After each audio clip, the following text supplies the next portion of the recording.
Halo semua, kembali lagi di channel Mari Belajar. Ayo, mari kita belajar bersama-sama. Hari ini kita akan belajar materi SMP kelas 7 IPA. Materi mengenai gerhana. Gerhana terjadi ketika posisi bulan dan bumi menghalangi sinar matahari, sehingga bumi atau bulan pada saat itu tidak mendapatkan sinar matahari. Pada saat gerhana, bulan dapat terlihat terang atau bulan dapat terlihat gelap, berbeda seperti hari biasanya. Akibat ukuran bulan lebih kecil dibandingkan bumi, ada dua jenis gerhana. Yang pertama yaitu gerhana matahari, yang kedua adalah gerhana bulan. Gerhana matahari dibagi menjadi tiga: gerhana matahari total, gerhana matahari sebagian, yang ketiga gerhana matahari cincin. Untuk gerhana bulan juga dibagi menjadi tiga. Yang pertama gerhana bulan total, yang kedua gerhana bulan sebagian, yang ketiga gerhana bulan penumbra. Oke, mari kita bahas lebih lanjut. Yang pertama, gerhana matahari. Gerhana matahari terjadi ketika posisi bulan berada di antara matahari dan bumi. Ketiganya terletak dalam satu garis lurus. Terjadi pada waktu bulan baru. Jadi, posisi bulan di sini di antara matahari dan bumi. Bulan berada di antara tengah-tengah. Meskipun bulan berukuran kecil, bayangan bulan mampu melindungi cahaya matahari sepenuhnya. Karena pada saat itu bulan berjarak lebih dekat dibandingkan matahari. Jarak bulan yaitu 384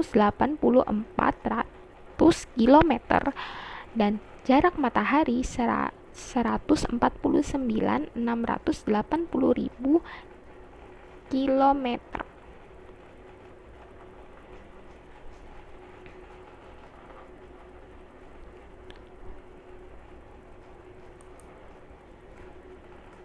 Seperti yang tadi dijelaskan, gerhana matahari dibagi menjadi tiga: total, sebagian, dan cincin.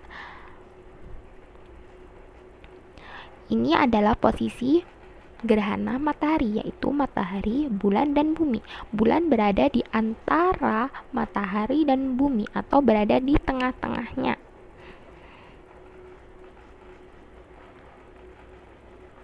Yang pertama, gerhana matahari total. Gerhana matahari total terjadi pada daerah-daerah yang berada di bayangan inti atau umbra, sehingga cahaya matahari tidak tampak sama sekali, dan ini berlaku selama 6 menit. Gerhana matahari total terjadi selama 6 menit. Gerhana total terjadi jika saat puncak gerhana bulanan dan matahari ditutup seutuhnya oleh bulatan bulan. Jadi yang dijelaskan tadi di awal yaitu pada saat bulatan matahari tertutup sepenuhnya oleh bulatan bulan karena jarak bulan lebih dekat. Jadi yang terlihat seperti gambar di kanan yaitu gelap. Bulan terlihat gelap, matahari tidak dapat menyinari apapun. Jadi yang kita lihat di langit itu hanya bulatan bulan yang bulat. Jadi kita tidak melihat bulan yang seperti biasanya. Nah, pada saat ini bulan terletak pada umbra. Nah, umbra bayangan bulan langsung menuju ke bumi, sehingga yang kita lihat di bumi adalah bulan yang gelap. Yang kedua yaitu gerhana matahari cincin, terjadi pada daerah yang terkena lanjutan umbra, sehingga matahari terlihat seperti cincin. Gerhana cincin terjadi jika bulatan bulan pada saat puncak gerhana hanya menghalangi sebagian dari bulatan matahari. Nah, pada saat ini berbeda dengan gerhana matahari total. Jadi bulatan matahari tidak tertutupi sepenuhnya oleh bulatan bulan. Gerhana jenis ini terjadi saat ukuran bulan lebih kecil.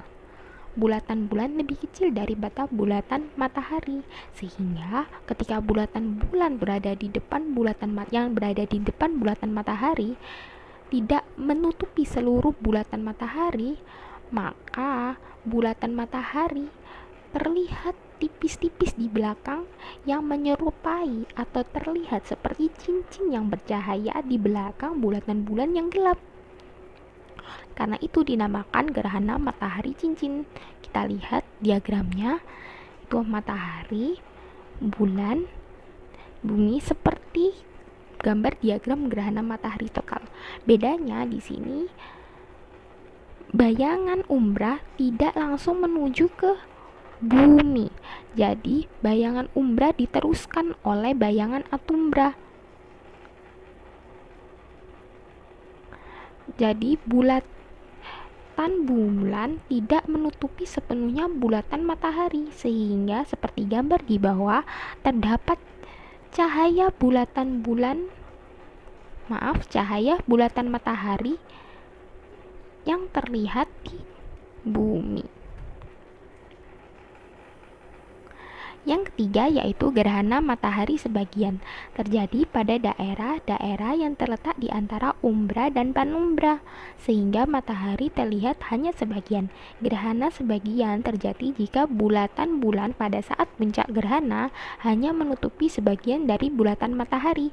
Kalau tadi gerhana matahari total dan gerhana matahari cincin berada di saat terletak pada umbra, tapi pada saat gerhana matahari sebagian, bulan terletak di antara umbra dan panumbra, sehingga cahaya hanya terlihat setengahnya, karena yang pada saat umbra terlihat cahaya, kalau umbra terlihat gelap dan panumbra terlihat cahayanya.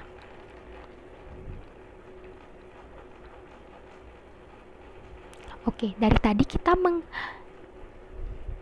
ada kata-kata umbra, panumbra, dan antumbra. Sebenarnya apa sih umbra, panumbra, dan patumbra? Oke, kita jelaskan. Umbra adalah bayangan gelap yang terbentuk selama terjadinya gerhana. Panumbra adalah bayangan kabur atau remang-remang yang terbentuk selama terjadinya gerhana. Jadi pada saat gerhana matahari, panumbra ini yang bisa menghasilkan cahaya. Masih dapat terlihat cahaya oleh matahari pada saat gerhana matahari. Kalau pada saat gerhana bulan beda lagi ceritanya. Atumbra adalah bayangan yang mungkin saja tidak akan ada ketika gerhana matahari total berlangsung. Bayangan pusat bulan atau atumbra ini adalah bayangan pusat bulan hasil perpanjangan dari bayangan umbra. Oke, selanjutnya yaitu kita bahas tentang gerhana bulan. Gerhana bulan terjadi apabila bumi berada di antara matahari dan bulan. Berarti bumi berada di tengah-tengahnya. Terjadi ketika bulan memasuki bayangan bumi, hanya dapat terjadi pada saat purnama. Karena sinar matahari mengarah ke bumi, di belakang bumi terbentuklah bayangan. Nah, bayangan ini yang gelap total dinamakan umbra. Kalau yang bayangannya redup dinamakan patumbra. Bulan berada dalam panumbra sekitar 6 jam dan dalam umbra sekitar 40 menit. Gerhana bulan terbagi menjadi 3, total, parsial, dan panumbra. Mari kita bahas lebih lanjut. Yang pertama, gerhana bulan total. Gerhana bulan total hanya terjadi jika matahari, bumi, dan bulan berada dalam satu garis lurus. Pada gerhana ini, bulan akan tepat berada pada daerah umbra, sehingga bulan masih terkena sinar matahari. Jadi bulan masih terlihat berwarna terang. Biasanya kita sebut bulan purnama. Yang gerhana bulan sebagian terjadi apabila bumi berada di antara matahari dan bulan terdapat di antara panumbra dan umbra, seperti pada gerhana matahari sebagian. Bedanya, sini bulan berada di belakang bumi, bukan berada di depan atau di antara matahari dan bumi. Pada gerhana ini, tidak seluruh bagian bulan terhalangi dari matahari. Maaf, bagian bulan tidak terhalangi oleh bumi, sedangkan sebagian permukaan bulan yang lain berada di daerah penumbra, sehingga masih ada sinar matahari yang sampai ke permukaan bulan, sehingga bulan terlihat setengah. Yang ketiga atau yang terakhir, gerhana bulan penumbra. Pada gerhana ini, seluruh bagian bulan berada di bagian penumbra, sehingga bulan masih dapat terlihat sehingga bulan terlihat dengan warna yang gelap atau warna suram, sehingga tekstur bulan terlihat pada saat gerhana bulan penumbra ini. Oke, terima kasih. Sekian penjelasan materi gerhana oleh channel Mari Belajar. Jangan lupa like, komen, dan share video ini ya. Belajar apa kita selanjutnya? Silakan komen di bawah ya. Oke, sampai jumpa.